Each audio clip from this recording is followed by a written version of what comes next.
the United Kingdom has criticised a decision by Russia's President Vladimir Putin to implement a 5-hour daily truce and humanitarian corridor in Syria's besieged eastern Ghouta region, despite a Security Council resolution.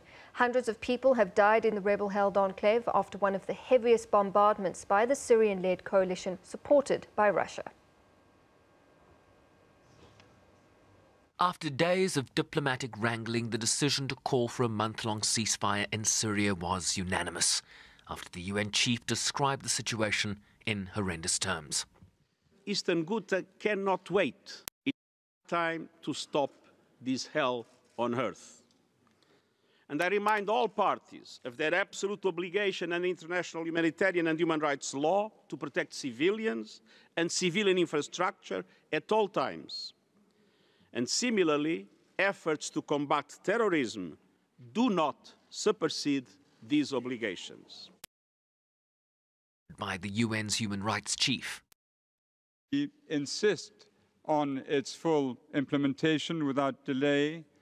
However, we have every reason to remain cautious as airstrikes on eastern Ghouta continue this morning.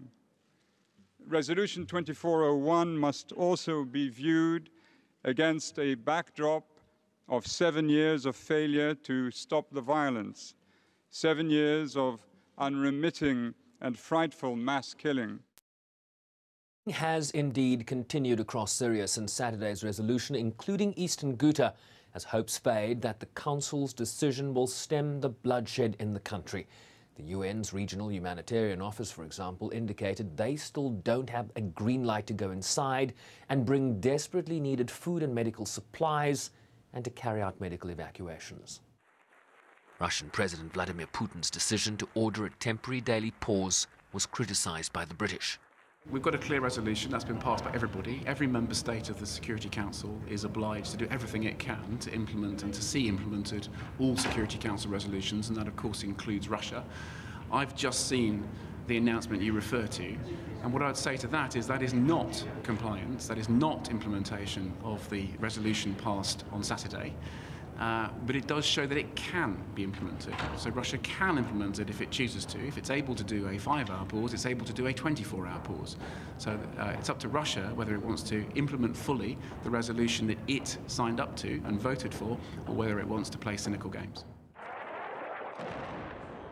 More than 340,000 people have died and millions have fled as refugees during Syria's war, which enters its 8th year next month, with no political resolution in sight.